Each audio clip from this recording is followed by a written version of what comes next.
시간입니다. 여러분, 오늘은 추수감사주일인데요. 여러분은 인생 가운데 이제 11월, 12월을 보내면서 추수할 것이 무엇이 있나요?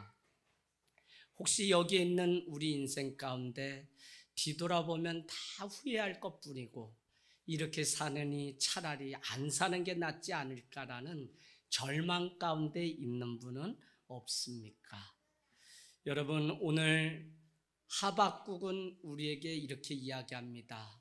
외양간에 또 포도나무에 감람나무에 열매가 없고 우리의 송아지가 없을지라도 나는 그로 인하여 기뻐하고 감사한다고 고백하고 있습니다. 그렇기 때문에 우리 믿는 자들은 세상에 있는 그들과 같은 조건 때문에 감사하는 것이 아니다. 우리는 내면 더 깊은 곳에 감사의 이유가 있는데 그것은 나 같은 자를 찾아오셔서 구원하시고 나의 이름을 불러주셨다는 것입니다. 사실 이사야는 고백하기를 나라고 하는 존재는 저 땅 끝에 땅 모퉁이에 있던 존재인데 주님이 찾아오셔서 내 인생을 불러서 지명하여 하나님의 자녀로 삼으셨다는 것이 얼마나 큰 은혜인지 모릅니다. 그래서 우리에게 없는 것, 내게 부족한 것, 잃어버린 것을 헤아려 보면 우리는 절대 감사하지 못합니다. 오늘 우리 안에 있게 하시고 살게 하시고 여기까지 인도하신 하나님의 손길을 생각할 때 환경과 조건과 상관없이 우리는 또 다른 깊은 감사를 할 수 있는 것입니다.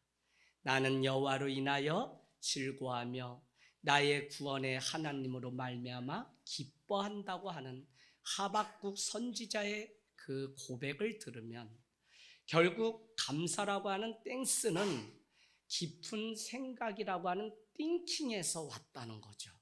그래서 누가 감사할 수 있냐면 깊이 내 인생을 묵상하고 뒤돌아보고 생각해 보니 그 많은 인생의 돌뿌리를 건너고 개울을 건너서 안전하게 지존자의 은밀한 날개 가운데 감춰주신 분이 하나님이시구나라는 이 사실을 깨달을 때 우리는 그리 아니할지라도 감사할 수 있는 은혜가 있습니다. 여러분, 기독교의 기본 진리는 다른 것이 아니라 누구든지 예수 그리스도 안에 있으면 변하여 새 사람이 될 수 있다는 것입니다.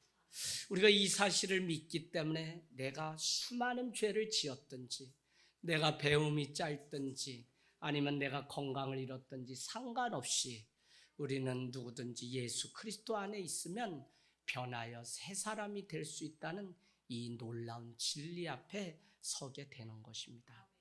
주변, 환경, 그런 변화에 민감하지 마시고 오늘 우리는 마지막 말씀을 마치면서 성도가 하나님 앞에 회복해야 될 가장 중요한 것은 바로 내가 주님의 자녀이기에 내가 나를 사랑하는 일부터 감당할 때 주님이 너가 너의 몸을 사랑한 같이 내 이웃을 사랑하라고 하셨기 때문에 사랑의 기준은 너가 너의 몸을 사랑하는 것이 기준입니다. 그러니까 더 놀라운 것은 무엇이냐면 오늘 어떻게 되는 거죠? 내가 나를 먼저 사랑할 때 우리는 다른 사람도 사랑할 수 있는 것입니다. 그래서 여러분 오늘 나의 내면, 나의 존재에 대한 그것 때문에 감사하고 그것 때문에 영원히 하나님 앞에 우리가 살아갈 수 있다면 그것이 진짜 감사이지. 그 외의 것 우리의 송아지가 몇 마리인지 아니면 무화과 열매가 있는지 감람 열매가 있는지를 따져보면 저 자신도 그렇고 거둔 게 하나도 없어요. 아들이 어느 날 저한테 그래요. 아빠, 우리 집 잘 사나요? 하나님 축복을 받아 잘 살지. 아빠, 저 용돈 주세요. 그래 아들아, 가서 지갑 가지고 와라. 지갑을 가져왔는데 그 그냥 빨갛게 질린 그 1,000원짜리 한 장이 없어. 또 파랗게 질린 10,000원짜리 한 장이 없어. 그거 좀 밑때리면 또 하얗게 질린 수표도 나와야 되는데 없어. 하얗게 질린 거는 그냥 갚아야 될 영수증만 100 얼마어치. 아들아, 그래도 내가 이것을 너한테 물려주진 않을 테니 걱정하지 말고 마음의 부자로 살아라 했던 적이 있습니다. 여러분, 원래 우리는 진노의 자녀였고 나그네의 삶을 살기 때문에 이 땅 가운데서는 정처 없이, 그래서 2층에 올라가면 맨 앞에 지상에서 가장 안전한 곳 교회라고 해놓았습니다. 주님 품에 안길 때 지존자의 은밀한 날개 가운데 들어갈 때 비로소 우리 마음 가운데 감사가 있고 안전함이 있는 것을 볼 수 있죠. 레이였던 세관은 예수를 만나 하나님의 선물이라고 하는 마태라고 하는 이름으로 바뀌게 됩니다. 여러분, 마태복음의 저자 마태는 원래 사람들에게 손가락질을 당하던 레위, 그러나 주님 안에 그의 인생이 변화돼서 새 사람이 되니까 하나님의 선물이 된 것이죠. 우리가 잘 아는 오네시모는 주인 빌레몬에게 불의를 끼치고 달아났다 옥중에서 사도 바울을 만남으로 인해서 그가 역사의 주인공이 되었죠.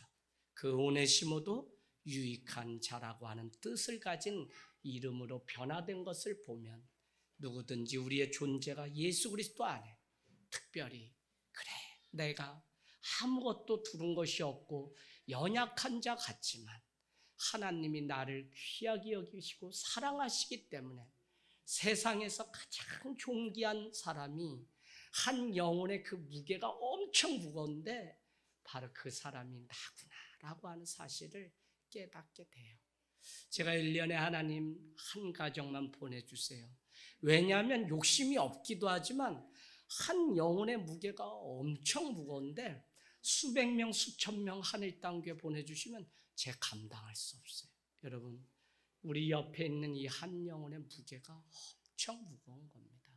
그래서 주님은 99마리를 두고 그 한 마리를 찾아갔던 그것을 생각하면 바로 여기에 있는 우리가 얼마나 귀한 존재인지를 다시 깨닫게 됩니다. 신앙은요, 하나님을 아는 것이 신앙인 동시에 신앙은 하나님을 믿는 내가 누구인지를 비로소 리플렉션, 성찰, 말씀의 거울 앞에 내 자신을 날마다 비춰서 내가 누구인지를 보기 시작할 때 신앙이 생기는 것이지, 한국교회는 무조건 덮어놓고 기도 많이 하고 예배 많이 하고 봉사 많이 하면 우리의 신앙이 좋은 줄 알지만 살아봤지만 우리 삶이 회복이 안 되잖아요.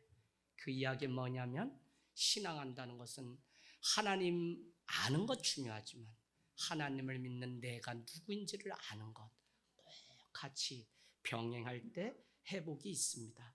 그런 의미에서 성경은 내가 누구라고 말씀하고 있냐면 창세기는 하나님이 우리를 지으시고 힘이 좋았더라라고 말씀하셨다는 거예요. 그냥 좋은 게 아니라 힘이 좋았다. 그 말은 무엇이냐면 토브라고 하는 말인데 히브리어 토브는 내가 너를 보니 그냥 행복하구나 라고 하는 의미예요.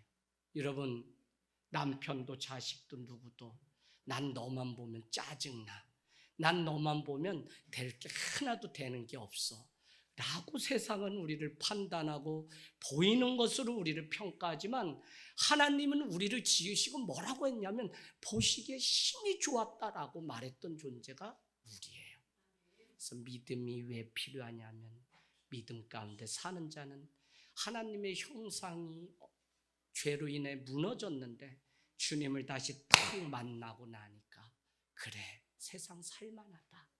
내 삶이 구질구질하고 자랑할 것 없는 삶 같지만 오늘 이제 예배를 통해 말씀을 통해 보니 내가 정말 하나님이 그냥 보시고 힘이 좋았다고 했던 존재가 바로 나구나라고 하는 사실을 다시 깨닫는 것입니다.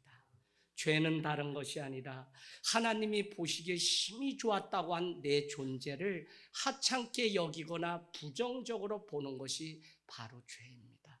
하나님이 우리 남편을 지으시고 보시기에 힘이 좋았다고 하고 이 자녀가 속을 썩여도 이 자녀를 보시고 힘이 좋았다고 하는데 우리는 입버릇처럼 왜 태어났냐라고 말할 때가 있죠.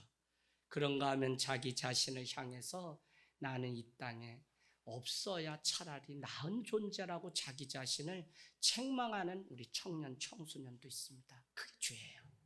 왜 하나님이 보시기 힘이 좋다고 했는데 내가 나 스스로를 아무것도 아니라고 부정합니까? 그래서 오늘 회복은 나를 사랑하는 것이며, 지난주 말씀처럼 진짜 자기 사랑은 아버지의 품으로 돌아갔던 둘째 아들처럼 아버지의 품으로 돌아가는 것입니다.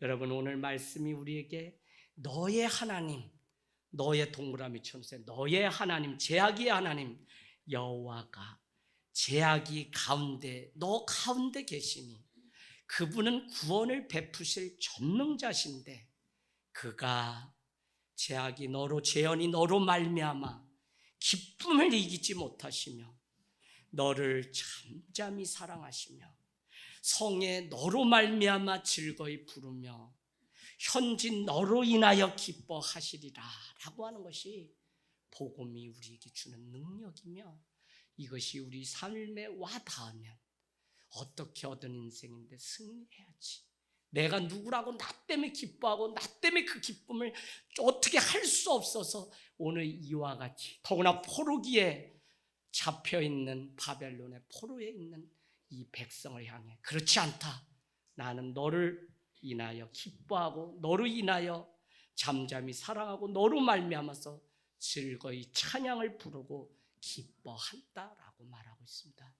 여러분, 올해 이제 회복 은혜를 덧입는 삶이라는 주제 가지고 여기까지 왔고, 내년도 캘린더를 만들면서 주제를 회복을 넘어 사랑으로라고 하는 에베소서 4장 15절 말씀을 주제로 해서 이제 회복되었다면 그걸 뛰어넘어 사랑으로 가자고 하는 주제를 정해서 이렇게 했습니다. 여러분, 정말 회복되었다면 다른 거 아니에요. 하나님을 믿는 내 자신부터 사랑하고 이 사랑으로 다른 사람을 사랑할 수 있는 자리까지 가는 은혜가 있기를 주님의 이름으로 축복합니다.